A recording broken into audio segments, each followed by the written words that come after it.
Anugerah dan damai sejahtera yang dari Allah Bapa dan dari anaknya Tuhan Yesus Kristus menyertai kamu sekalian. Amin. Shalom bagi kita semuanya, saudara-saudara yang terkasih dalam Kristus Yesus.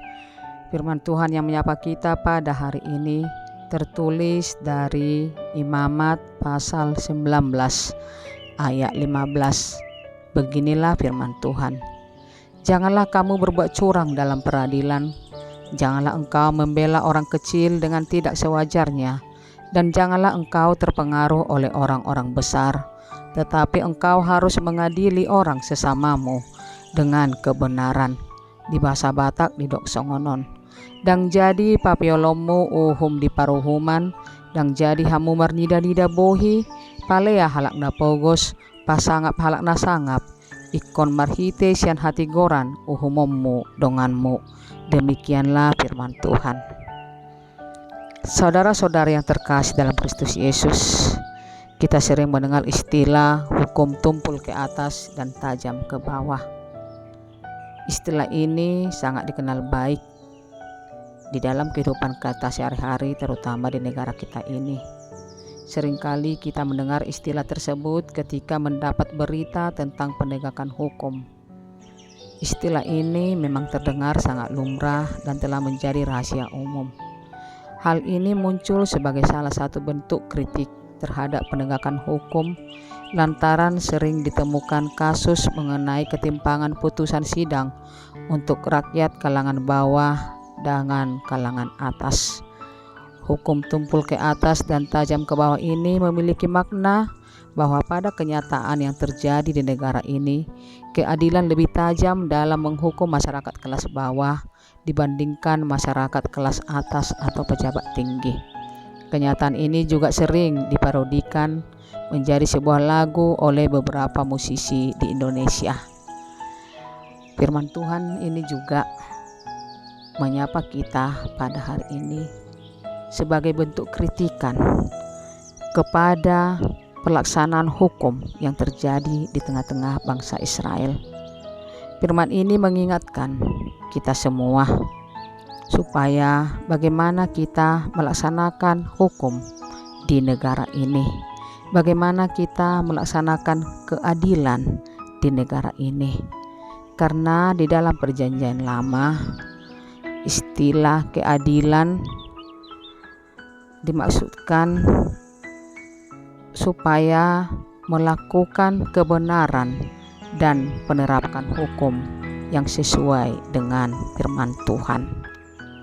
Keadilan adalah suatu syarat atau keadaan hidup di kerajaan Allah. Karena memang di Alkitab juga dikatakan, siapakah di antara kita yang dapat tinggal dalam api yang menghabiskan ini? Siapakah di antara kita yang dapat tinggal di perapian yang abadi ini? Orang yang hidup dalam kebenaran, yang berbicara dengan jujur, yang menolak untung hasil pemerasan, yang mengebaskan tangannya supaya jangan menerima suap, yang menutup telinganya supaya jangan mendengarkan rencana penumpahan darah, yang menutup matanya supaya jangan melihat kejahatan. Alkitab pun meletakkan keadilan sebagai bagian vital dalam kehidupan sosial manusia. Deskripsi Alkitab mengungkapkan bahwa Allah adalah pribadi yang adil dan tidak ada kecurangan dalam diri Allah. Sebab berbuat adil adalah pangkal segala keutamaan. Terwujudnya keadilan dalam sebuah komunitas masyarakat akan menciptakan stabilitas nasional dan mensejahterakan kehidupan rakyat. Dengan berlaku adil, keberlangsungan hidup orang banyak bisa terjaga dengan baik, terutama kepada orang-orang yang membutuhkan, kepada orang-orang miskin, kepada orang-orang yang tidak mampu untuk membeli keadilan di dunia ini. Kita diingatkan melalui firman ini, bagaimana kita berbuat baik, berbuat adil kepada saudara-saudara kita, terutama orang-orang yang membutuhkan, supaya kita jangan hanya berpatokan atau berorientasi bahwa keadilan itu selalu ditimbang dengan neraca untung rugi, supaya keadilan itu supaya tidak dilihat dari seberapa besar harta atau uang yang kita punya.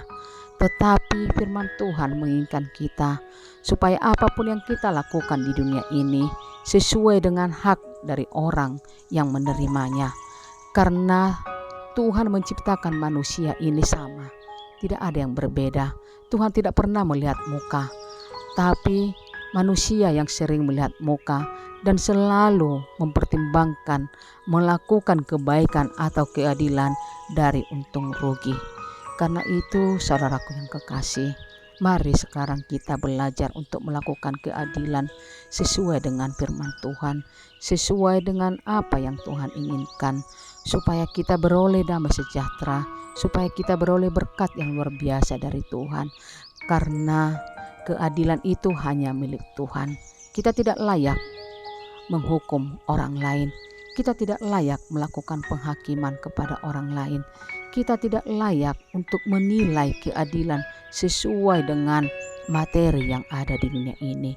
Tetapi hanya Tuhan yang layak menghukum dan memberikan keadilan kepada orang-orang yang pantas untuk diadili, kepada orang-orang yang pantas untuk dibela. Karena itu, saudaraku yang terkasih dalam Kristus Yesus, apabila kita melihat keadilan di dunia ini, atau bahkan apabila kita pernah merasakan ketidakadilan dalam kehidupan kita, berserahlah kepada Tuhan. Yakinlah bahwa keadilan di dunia ini hanya sementara saja, tetapi keadilan dari Tuhan itu yang abadi. Dan apabila kita mampu melakukan itu dalam kehidupan kita sehari-hari dan hanya mengandalkan Tuhan dalam kehidupan kita sehari-hari, kita akan mendapat ganjaran hukuman yang sesuai dengan firman Tuhan. Karena Tuhan sangat mengasihi kita, dan kita juga diingatkan selagi Tuhan memberikan kesempatan kepada kita untuk berbuat baik, untuk saling mengasihi. Mari kita saling mengasihi di dunia ini tanpa melihat muka, tanpa melihat materi, tanpa melihat apa yang kita inginkan sesuai dengan kepentingan pribadi kita.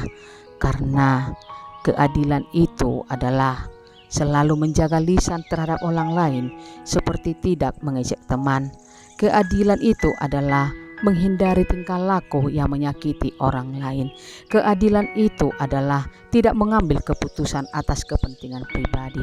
Keadilan itu adalah membagi waktu untuk belajar dan bermain sebagai bentuk adil kepada diri sendiri. Dan keadilan itu adalah menghindari sikap yang didasari dengan marah dan dendam. Baiklah kita semua menjadi peramah, baiklah kita semua menjadi orang yang melakukan keadilan Tuhan, karena Tuhan itu begitu baik dan begitu luar biasa, yang masih memberikan kesempatan kepada kita untuk hidup lebih baik lagi di tengah-tengah dunia ini. Tuhan Yesus memberkati. Amin.